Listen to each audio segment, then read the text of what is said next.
Well, welcome everybody. It's good to see familiar faces, unfamiliar faces, and people, period. It's good to see you all here.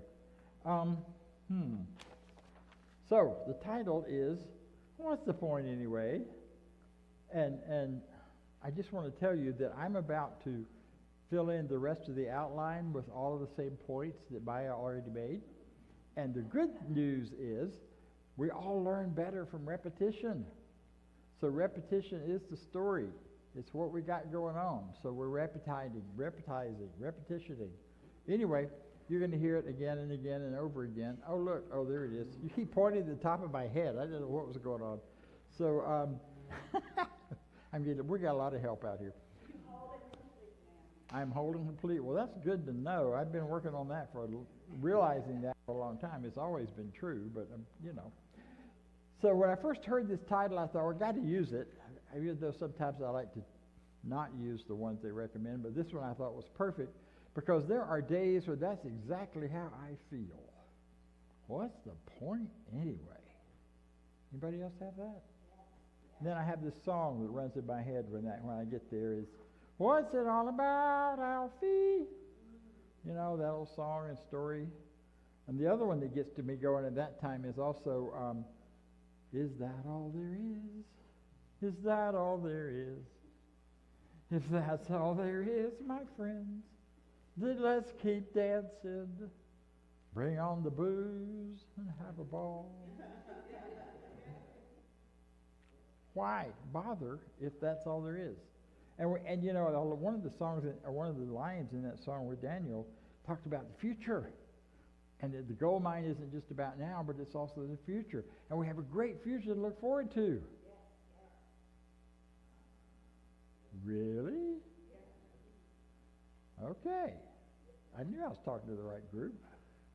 Really? We really do. But sometimes it's hard to see. Most of what I'm going to be talking about is how we do have that future and how we create it and make it and allow it to happen. But I also want to acknowledge that there are times when it just doesn't look like that and doesn't feel like that. But it is true. Because spiritual truth has not stopped being spiritually true. Spiritual law did not stop because things got a little wonky in the U.S. And they've gotten a little wonky. That's putting it mildly, right? But we're not going to talk about all that today too much. What I want to do, though, is give you a chance to think a little more about what is this whole business of purpose? Now that we live in the world we live in, what is my purpose? Is there a purpose? Does it really matter at all? What I have thought was my purpose. Life has one purpose. One purpose and one purpose only. And we say it at the beginning of most every service here. We say it again and again and again. Such is the nature of life. All it asks and all it wants is the opportunity to appear. Well, that's a simple phrase, and sometimes when we hear these things over and over, we stop listening to them. But what that really is saying that life just wants to show up as life. And it doesn't care a whole lot about much more than that. And it's the whole package. It's like winning the lottery. I won the lottery, by the way, last night. I was so excited. Yeah. And I still came here. Mm-hmm. This is where I want to be. Now, to be truthful, I bought 3 tickets for $6 and I won $8. So, at first I thought, that's terrible. But then I thought, you know what? It's not. That's a 33.3% profit. I just need to keep doing that on everything else I invest in. Got to talk to my investment broker. She's probably listening right now. So, fix it. Yeah. Her partner made this, by the way. You all know Diane and April. So life is showing up, and its only purpose is to show up. And you are that opportunity for it to show up. So that's kind of profound when you really think about it. You're already doing it. When I first heard this, first time I ever walked into CSL, it wasn't CSL then, it was the Atlanta Church of Religious Science 100 years ago, before some of you were born. And it was definitely set me on my toes when I heard that. I spent most of the rest of the time in the service thinking about that until the speaker, Kennedy Schultz, mentioned Emerson, and that got my attention. And then I listened to the rest of the talk, and I've been coming back ever since. So this idea that we've already been given the most powerful, amazing, wonderful gift that could be given, and that is life, is just kind of one to sit with. What more could you be given? Well, you should win the lottery. But you know what? That's still just life. It's still just life. And whether you do that or not, whether you have lots of money or a little bit, you still got life. But we've learned, we've come to a point in our lives, so many of us, where we measure ourselves so much by what's outside of us and how we compare what we think we are to what we think we see other people being, our insides to their outsides, and then we just assume they don't have it, that they got something more than we did. But you got the whole package, so did they. It's what you do with it. It's how you live it. It's where you go with it. Yeah. So Ernest says, you are a spontaneous, self-choosing center of life in the drama of being. Self-choosing center of life. Spontaneous. And the great joy of becoming. The certainty of external expansion. You are that. I love what she said earlier, that it moves through us as us. It's not that that's what could happen around you, but if you're paying attention, or you're saying the right words, or you're doing the right mantra, or whatever, but it's who you are. You are the expansion of life. No matter where you started from, no matter where you've been, no matter what you were before today, this is still the truth about you. Embrace that. Hold on to that idea. Keep that idea. Joseph Campbell said, people are not so much looking for meaning in life as they are looking for the experience of being alive. That's why we do rituals. That's why we do, that's why we all get together. I don't, but other people do. Thousands of people in the big stadium to watch other people knock each heads down on the field. Never understood that. Like, no, I can, stay home and do that. I don't need to go and get my head knocked in somebody, or to watch it. But thousands of people and millions of people in our world do that every week. Why? It's that creation of life. It's that expansion of life, wanting to move through them and wanting to celebrate that with other people.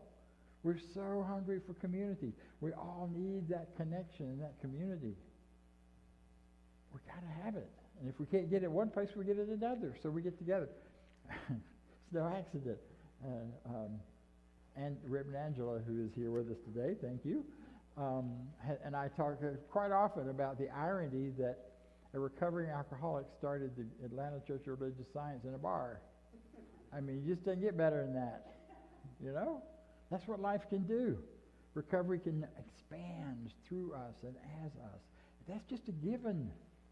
You don't really have to do anything to make that happen. You just have to get out of the way and let it happen. Let it be.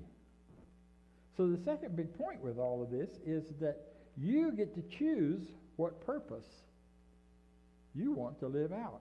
What purpose you want to use that gift, that life for. You get to choose.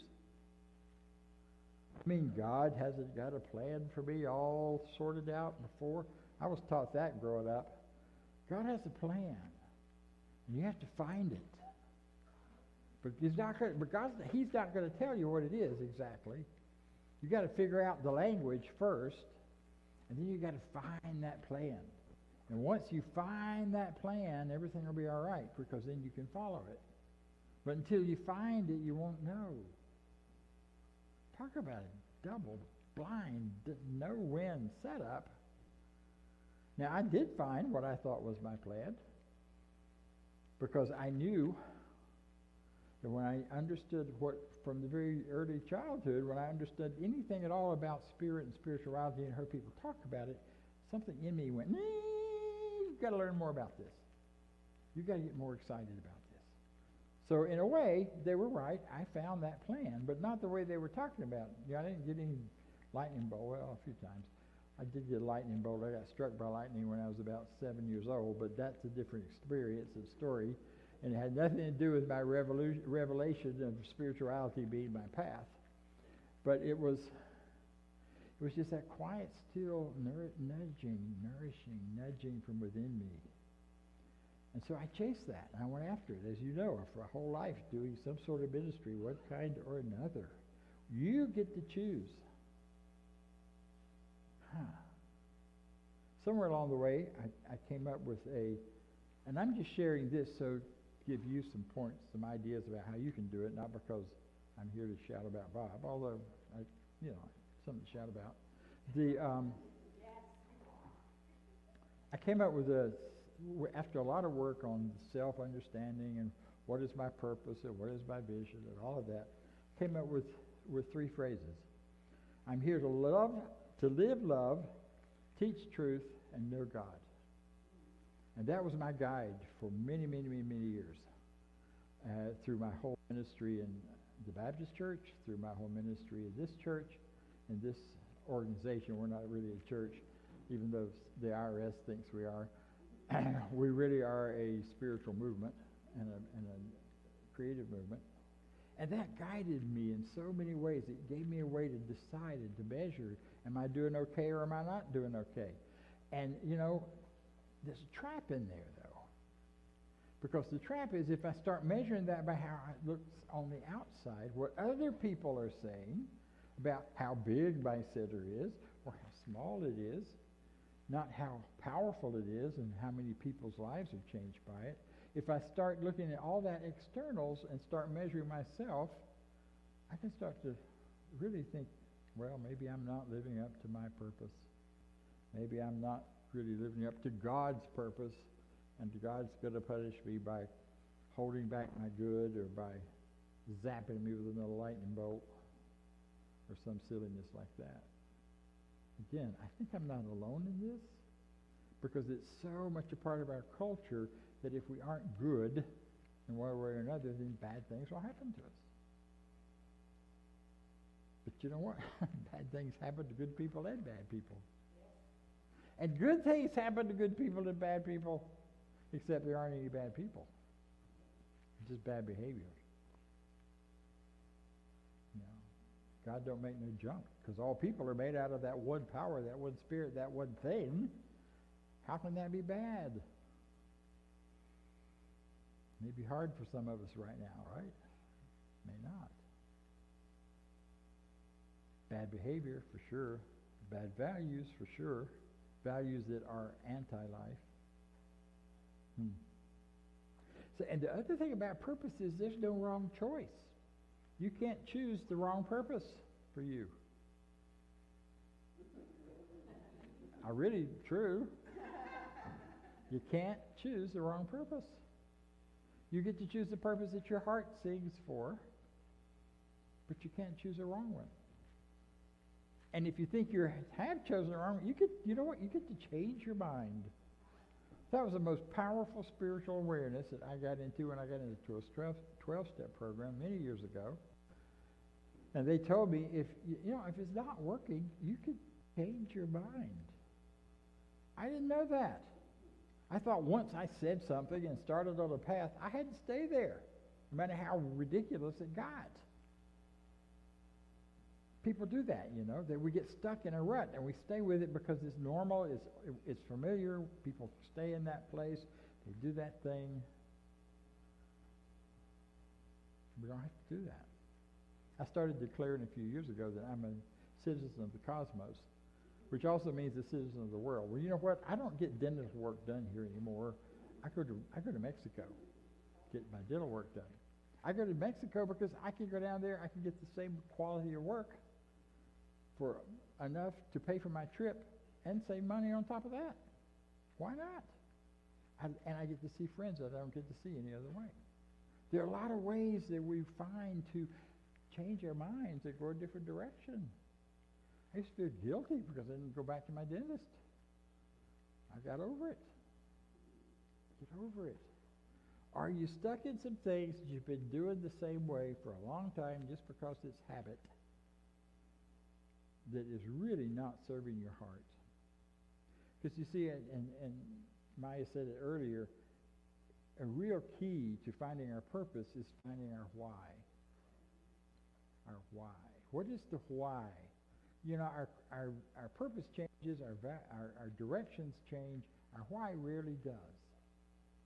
Why am I here? Not why am I doing this job or what's the why of this job, but what's my why? And I love the work that Selleck has done with that.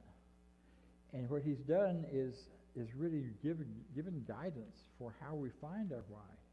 And that is by self-searching with a lot of questions, a lot of evaluation, and then asking those closest to us, what do you see as my why?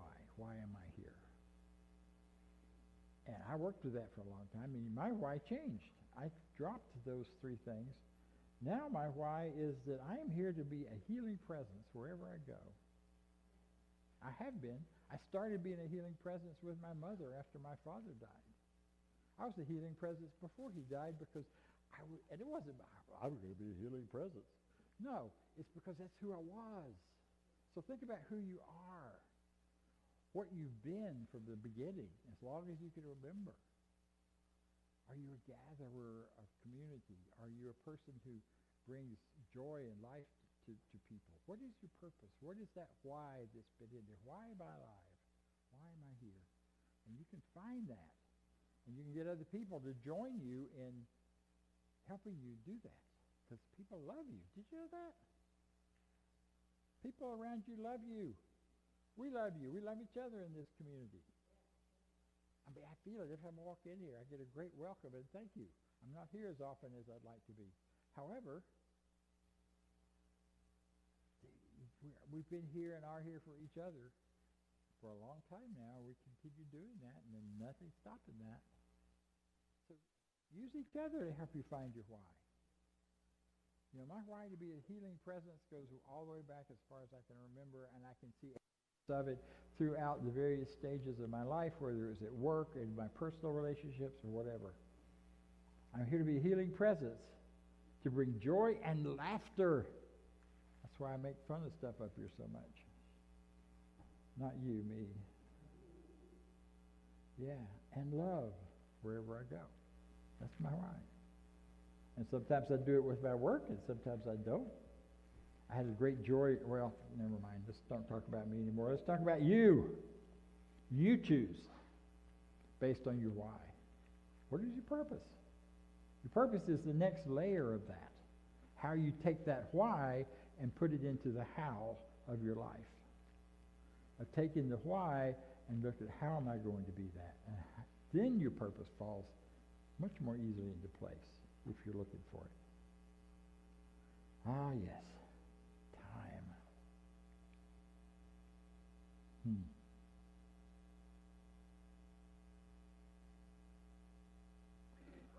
And as was said earlier and said so beautifully, you are valued, you matter, you are loved, you are loved, just because you're here, just because you're alive. Your purpose is valued because you exist. There's not one purpose more important than another one. My great aunt, bless her, worked hard all her life. She really did. She had a hard life. And when she retired and she moved into a little space where she could live on her Social Security, first thing she did was threw out all of her cookware, all of her kitchenware, except 2 plates, one for her and one for her husband. And when they got Meals on Wheels or whatever they got, her purpose was to make sure they were well fed and taken care of without her having to cook. And she was absolutely sure about that. And you ask her, so what's your purpose in life, Aunt Eloise? Strange name, but that was it. She had some cousins, Euretus and Euletus, but we won't go down that trail any further. But Aunt Eloise, what in the world are you living for? Well, my purpose is to sit on my front porch, cross my legs, and swing my foot. And that was her purpose. And she lived about 15 years doing that and lived happily and joyfully. And people stopped by and talked to her and told her their problems and asked for support and help. And she did all kinds of things out there, sitting on that porch, except cooking. Yeah, except cooking. She never did that. She never was real good at it either, but we never told her that part.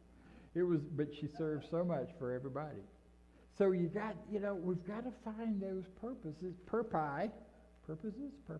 whatever, that will serve you, and you know what? They change over life. But your why doesn't. Purpose might. My purpose now is to get out here and share the good news of this teaching through all that we're going through right now in the world, especially in this country, as loudly and as often and as whatever is possible, and in as many places as possible. But I know I'm done cooking. I'm done with being in one place and being responsible for the whole thing. You guys are ready for a senior minister. I ain't it. You know that. You're not asking me to either. I get it. So, we all have to get to that place where we know what our purpose is and what our boundaries and limits are around it. And here's the good news. You're surrounded by a universe that simply says yes to every one of those intentions and desires. There is no thing and nobody holding you back. But you don't understand where I came from. Yeah, I do. I came from the same place everybody else came from. Different circumstances, different stuff, pain, suffering, all those things that we go through. It doesn't matter your start. It doesn't matter where you're going. What matters is what you desire to bring into the world as good. Now, there is a measure on this business of purpose. And that measure is not about how productive it is on the outside world or anything else. But the question is always, does it bring greater livingness, greater expression of that desire of life to live and to be expressed, or does it restrict it? Some of my life, I have restricted it. I've restricted it by being numb. I've restricted it by avoiding what's going on. I've restricted it in lots of ways. But I also know life still keeps pushing to get out. And if you try to hold it in too much, it's going to hurt, but it's going to get out. So the productivity you want to look for is not out there in terms of measurement. It's not external, social, or social status. Your purpose is valuable whatever it is. Gone fishing might be your purpose, and that's just fine. Because every heartbeat, every moment that you share with the world on the planet, walking around or sitting down, you are bringing greater life, greater goodness, and greater joy. So what's your purpose right now? Right now. Have you thought about it? Think about it. It matters. What is your purpose right now? Is it simply to be present? That's a good purpose. In this moment. And to really be present in the moment. Not just sort of paying attention, but really paying attention. Being present in the moment means listening to the sounds around you and the things that happen around you. I did something today I haven't done in a long time. I drove here from my house without my GPS. Yeah, that's a big deal. I know how to get here from my house. I've driven here from my house, how many? Dozens, hundreds of times? I know how to do that. But what I discovered is by not having my GPS on, I noticed where I am. I noticed people on the side of the road. I noticed the traffic in a different way. I was more present in the moment. We have wonderful technology, but it so takes us out of ourselves. And there's so many little ways we can choose not to use it and get ourselves back into the present moment, back into who we are, and back into our purpose of being alive and of being the vehicle through which life shows up. So there's a power operating through. This is from Holmes and Barker. We are all the grandkids of Barker. There's a power operating through, a presence inspiring, and an intelligence guiding, and a law of good sustaining you. Upon this presence, this power, and this law, you can place your complete reliance. Wow. There are a lot of things you can rely, aren't a lot of things you can rely on these days. But that you can. Because you live in this divine presence, because it is in you, you may know that the creative law of good, which is infinite and which is all power, can do for you and bring to you anything necessary for your complete happiness. Did you hear that? It can bring to you anything necessary for your complete happiness. The whole desire for you is one of freedom and joy. And he says in the rest of this, and this is today's reading in 365 of Richer Living, I know that freedom and joy are mine today. Say that with me. I know that freedom and joy are mine today. Yes.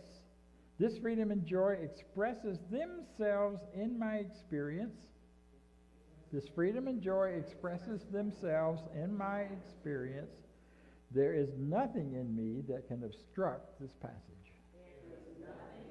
Yeah. I permit freedom and joy to flow through me in all their wonder and might.